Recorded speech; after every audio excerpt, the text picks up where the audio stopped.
अब आपसे पूछ लिया जाता है क्षेत्रफल का मात्रक बताओ। आपने किसी का क्षेत्रफल ज्ञात किया होगा।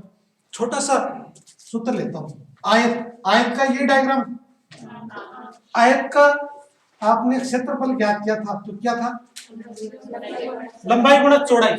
लंबाई भी किस में नपती है और चौड़ाई भी किस में नपती है, तो मीटर गुणा मीटर क्या हो जाएगा, मीटर का स्क्वायर या मीटर की घात 2। तो कई बार अक्षेत्रफल पूछ लिया जाता है। अब अक्षेत्रफल किसी का भी हो तो आप अक्षेत्रफल को अंग्रेजी में क्या बोलते हैं, एरिया, एरिया। और एरिया का पहला लेटर लेते हैं ए, इसका मतलब होता है मीटर का स्क्वायर। यहां तक कोई डाउट्स। अब बात करते हैं आयतन। आयतन, आयतन को अंग्रेजी में वॉल्यूम बोलते हैं, वॉल्यूम वी। अब इसी का देखते हैं।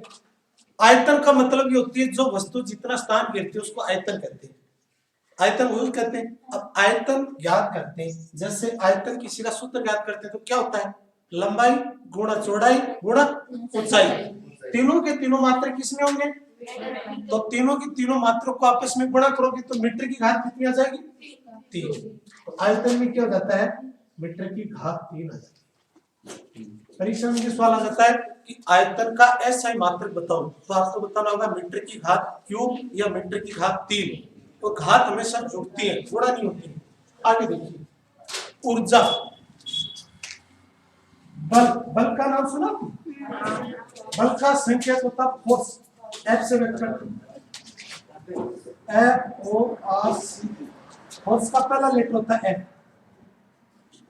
अब एफ का जो सूत्र कई बार आपने यूज किया होगा, एम डॉट ए, ये सूत्र पढ़ रखा होगा आपने। बल 10th क्लास में, 8वीं में, 7वीं में, बल बराबर द्रव्यमान गुणा त्वरण। एम है, ये क्या है, द्रव्यमान, ए क्या है, त्वरण। अब ये नए नाम आ गए आपके लिए। बल का मतलब फोर्स, द्रव्यमान क्या होता है, द्रव्यमान जो वस्तु जितना स्थान घेरती है उसको तो आपने कहा भी आयतन, और जो वस्तु में जितना वजन होता है उसको बोलते हैं द्रव्यमान। जैसे आपने वजन है 70 केजी, तो आपका जो द्रव्यमान है आप क्या कह सकते हो, एम। त्वरण का मतलब क्या होता है, त्वरण, त्वरण, त्वरण की परिभाषा भी लिखाई थी, वेग में परिवर्तन की दर को त्वरण कहते हैं। अब आपसे ये पूछता हूं अभी, अब बताना गलत है, से कोई दिक्कत नहीं। ये मार्कर है, ये मार्कर यहाँ खड़ा है, इसमें क्या त्वरण उत्पन्न होगा, त्वरण। ये मार्कर है, ये मान के चलो कोई व्यक्ति खड़ा है और ये व्यक्ति चलना शुरू करता है। त्वरण की परिभाषा क्या है, वेग में परिवर्तन की दर, मतलब वेग में परिवर्तन हो रहा है। अब आप बताओ, जब व्यक्ति यहाँ खड़ा होगा तो क्या इसका वेग चलेगा, नहीं, तो उसमें त्वरण का मान कितना होता है, 0। अब यह व्यक्ति चलता है, कभी व्यक्ति तेज भी चलता है, कभी आप व्यक्ति, अब जैसे आपकी छुट्टी होगी ना, आप बहुत तेज गति से जाओगे, आपको पता है कि बस में चलते बैठना है, तो मतलब आपका त्वरण जबरदस्त होता है। और जैसे एक पीरियड लगता है आपका त्वरण धीरे धीरे चलता है, आराम से आते हो कि पीरियड इतना है, दिमाग खराब करेगा, दिमाग चाटेगा, एक गया दूसरा तैयार, वो आपका त्वरण क्या काम करता है, स्लो काम करता है। जैसे छुट्टी होती है 3 साल के बाद आप में गति बढ़ जाती है, तो गति बढ़ते क्या हो जाता है, त्वरण के मान में वृद्धि हो जाती है, तो आपका बल बिना लगाए लगता रहता है, फोर्स की तरफ काम करते रहते हैं। उसी डायरेक्शन दिखाई दे रही है इसमें, वहां बस खड़ी है, वहां बैठेंगे तो कब ये पीछा छोड़ेगी। बल बराबर द्रव्यमान गुणा त्वरण, द्रव्यमान को बोलते हैं एम, त्वरण होता है ए, और ये होगा बल का सूत्र। अब आप बताओ कि द्रव्यमान है, इसका ऐसा मात्रक होता है केजी, किग्रा। जो वस्तु को तोला जाता है उसको केजी में लिखते हैं, लिखते हैं ना। आप कोई भी दुकानदार के पास जाते हो या सामान को तोलते हो तो आप क्या करते हो, केजी में तोलते हो या क्विंटल में तोलते हो या टन में तोला जाता है, वो हमेशा होता है द्रव्यमान। द्रव्यमान का मात्रक होता है किग्रा या किलोग्राम, यहाँ लिखना है किलोग्राम।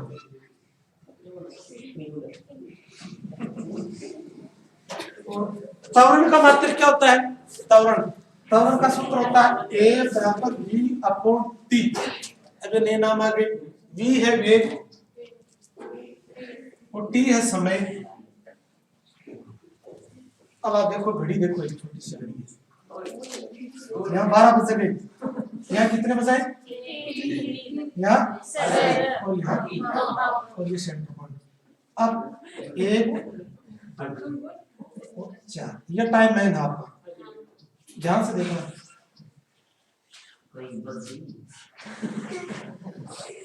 ये है मिनट की सुई, ये आवर की सुई और ये सेकंड की सुई और ये सेंटर पे काम। अब मैं आपसे पूछूं कि वर्तमान में जो ये घड़ी है वो कितना समय दे रही है? 3 बज गए। ये क्या बोले आवर, 1 आवर में आने के लिए कितने सेकंड, ये जो सेकंड की सुई है कितने राउंड करेगी? ये जब 4 तक आएगा आवर का टाइम, ये सेकंड की सुई है, इसको कितने चक्कर लगाने पड़ेंगे? 1 मिनट की जो सुई होती है, ध्यान से देखो, 1 आवर में आपने बोला कि 60 मिनट, मतलब ये 6 मिनट की सुई पूरा चक्कर लगाएगी तो 3 से 4 पर आ जाएगा ना? अब आप ये बताओ कि सेकंड की सुई कितना चक्कर लगाएगी, ये 3 से 4 आ जाएगी, तो आप कहोगे 1 मिनट में कितने सेकंड होते हैं? 60 होते हैं ना? अब ये जो 12 से 1 तक आता है तो कितने सेकंड? 60। अब 1 के बीच में होती है 5, ध्यान से देखो यहाँ 5 का अंतर होता है। अब 1 आवर में 60 तो मिनट और 60 सेकंड गुणा करोगे तो कितना हो जाएगा? 3600 सेकंड। अब सेकंड की सुई 3600 बार घूमेगी तब ये आवर का मान 1 आवर जाएगा। ठीक समझ आता है कि? अब ये जो त्वरण है, ये जो हो गया आपका समय, वेग, वेग का मतलब क्या होता है?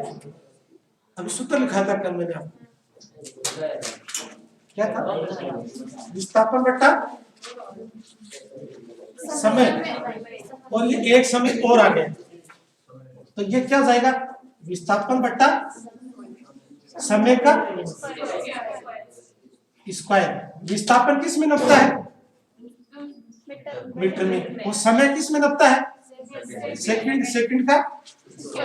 यह आपको यहां रखना, मीटर सेकंड का स्क्वायर। अगर आपसे पूछ लिया जाता है कि बल का एसआई मात्रक क्या होगा एग्जाम में, तो आप ये कहोगे किलोग्राम गुणा मीटर इंटू सेकंड का स्क्वायर। ये मात्रक आपको ऑप्शन में ढूंढने और जो भी मिले उस पर टिक कर देना। अब ये आए कैसे, ये मैंने आपको बताया। त्वरण वेग में परिवर्तन आ रहा है समय के साथ। अब आपसे मैं क्वेश्चन करता हूं, बहुत बारीकी से ध्यान से बताना। एक व्यक्ति है 5 मीटर प्रति सेकंड से चल रहा है नियत वेग से, तो क्या उसमें त्वरण उत्पन्न होगा? क्यों नहीं होगा? व्यक्ति तो चल रहा है, वेग तो तय कर रहा हूं, क्यों नहीं होगा त्वरण? एक व्यक्ति नियत वेग से चल रहा है, नियत का मतलब कांस्टेंट, वो 5 का मान कभी 6 भी नहीं होंगे, कभी 4 भी नहीं होंगे, नियत वेग से चल रहा है। यहाँ उसका 5 मीटर प्रति सेकंड, यहाँ तक पहुंचा वही 5 मीटर प्रति सेकंड, यहाँ तक 5 प्रति मीटर सेकंड, तो क्या त्वरण उत्पन्न होगा? क्यों नहीं होगा? वेग में परिवर्तन नहीं हो रहा है, नियत है। अब मैं कहूं कि यहां से कोई व्यक्ति 5, 10, 15, 20, अब क्या होगा? तो आपको ये पता चल गया कि ये त्वरण वेग में परिवर्तन आ रहा है, किसके साथ? समय के साथ। और वेग क्या होता है? वेग की परिभाषा पूछ ले तो वेग बराबर क्या होता है? विस्थापन बटा समय। और विस्थापन हमेशा होता है मीटर में, समय होता है सेकंड, और ये सेकंड एक्स्ट्रा हो गया तो ये होगा किलोग्राम मीटर इंटू सेकंड का स्क्वायर। या दूसरा वैज्ञानिक नाम पूछ ले कि इसका अन्य मात्रक बताओ, तो क्या होगा बल का मात्रक? एक वैज्ञानिक नाम था जिसने खोज की थी बल की, वो वैज्ञानिक कौन था? न्यूटन की कहानी सुनाता हूं, देख लो, बहुत ध्यान से सुनना। न्यूटन लंदन का था, लंदन है यूरोप कंट्री, है ना? यूनाइटेड किंगडम की राजधानी है यूके की, यूके की राजधानी है लंदन, और ये यूरोप कंट्री में पड़ता है। अपन रहते एशिया में, यूरोप, और यहाँ सबसे ज्यादा ठंड पड़ती है। यहाँ 18 सेंटीग्रेड से तापमान ऊपर नहीं जाता कभी। यहाँ एक बच्चा था छोटा सा 8 साल का, अभी सब फिलहाल कोरोना की बीमारी चल रही है ना, वहां प्लेग की बीमारी हो गई थी। प्लेग होती है, अपने खाल निकलती है, कई बार आप देखते हो कई भी पुरुष और महिलाओं के व्हाइट व्हाइट कलर की खाल नजर आती है नीचे से, आप बोलते हो इसका क्या हो गया, लकवा बन गया या प्लेग हो गया। लकवा में तो क्या विकृत हो जाता है, ये काम नहीं करता है। प्लेग में क्या होता है, ये खाल उतरने लग जाती है, उस तरह की बीमारी आई, वहां कॉलेज उसको बंद हो गया। उस बच्चे ने क्या किया, 2 नियम बताए। एक तो नियम यह था कि घर वाले ने क्या किया, 5 या 7 बकरी दी थी उसको कि आप एक काम करो, इन 5 या 6 बकरियों को चरा के लेके आओ।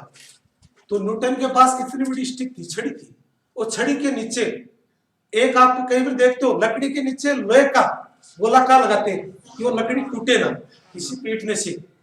तो उसने क्या है, एक पहाड़ी पे जाके बैठ गया। वो जगह आज भी है, मैग्नीशिया नाम की जगह है, सर्च कर लेना, मैग्नीशिया नाम की यूरोप कंट्री में जगह है। उस पहाड़ पे वो बैठ गया और वो लकड़ी को जैसे उस पहाड़ पे रखता है तो वापिस खींचता है, तो उसको एक बल अनुभव करता है, बल लगता है उसमें।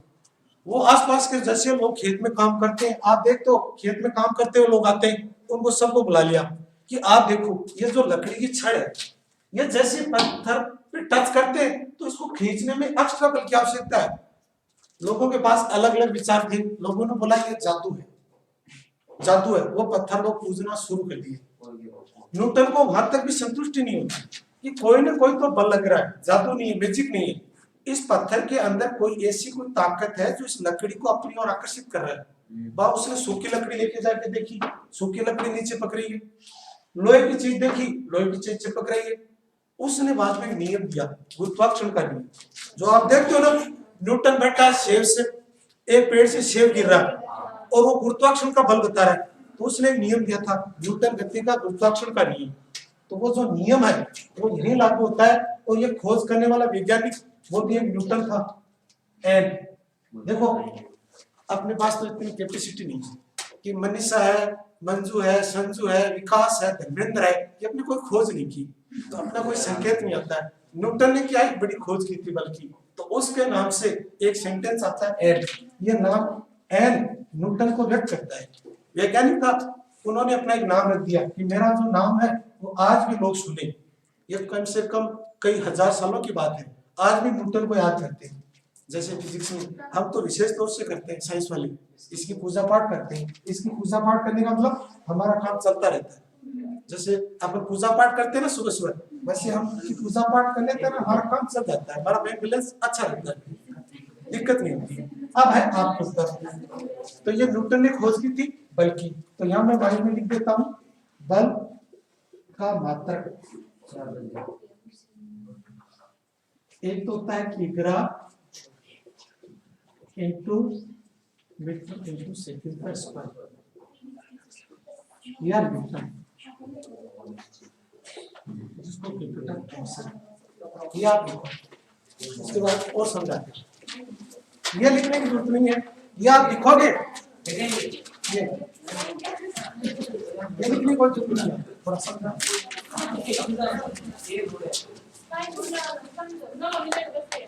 बता दो।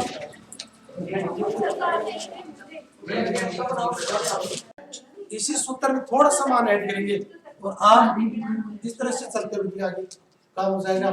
इनका आप दिमाग में उठाएंगे, लिखने वाला काम तो अच्छा है, आप जितना दिमाग में उठाओगे ना वो अपनी चीजें उतनी ज्यादा डिले होती हैं।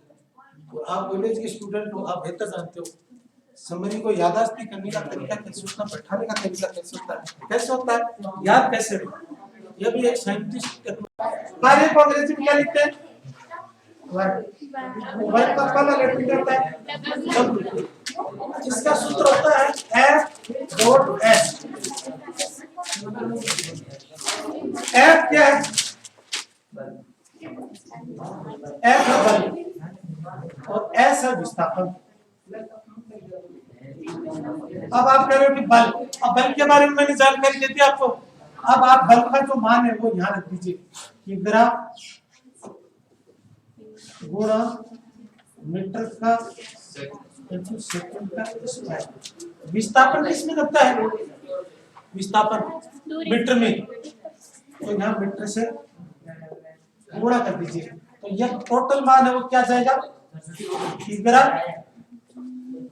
इनटू मीटर का स्क्वायर बटा सेकंड का स्क्वायर। ये आपका ये मात्रक परीक्षा में जाने कार्य का ऐसा मात्रक बताओ या जूल।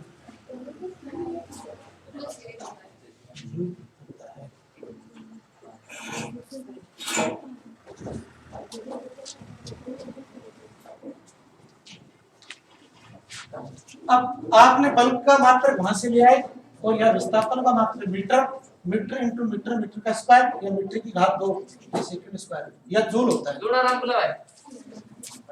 एक छोटा सा और है 1 जूल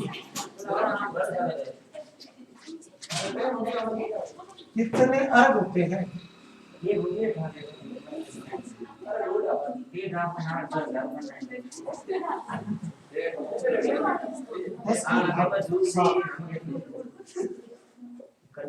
कैसे होंगे देखो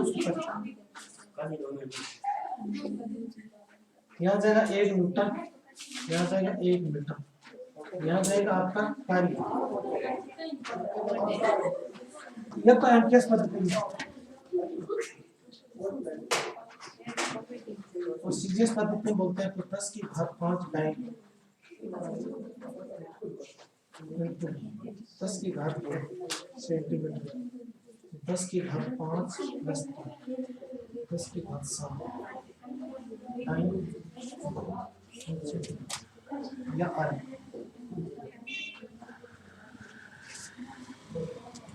आप कह सकते हो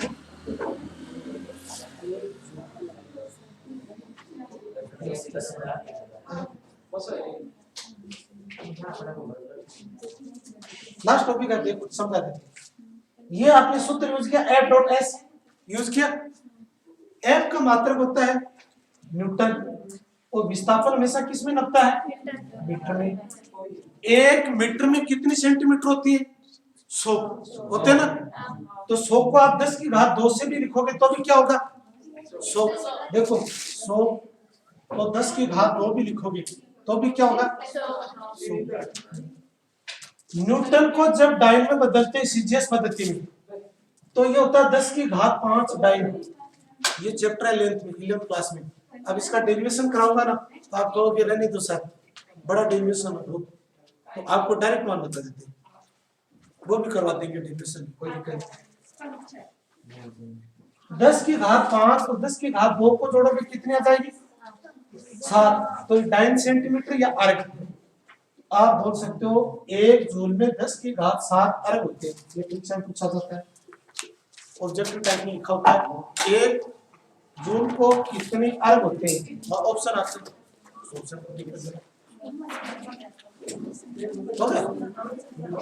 टाइम कहाँ हो गया? बहुत बड़ा टाइम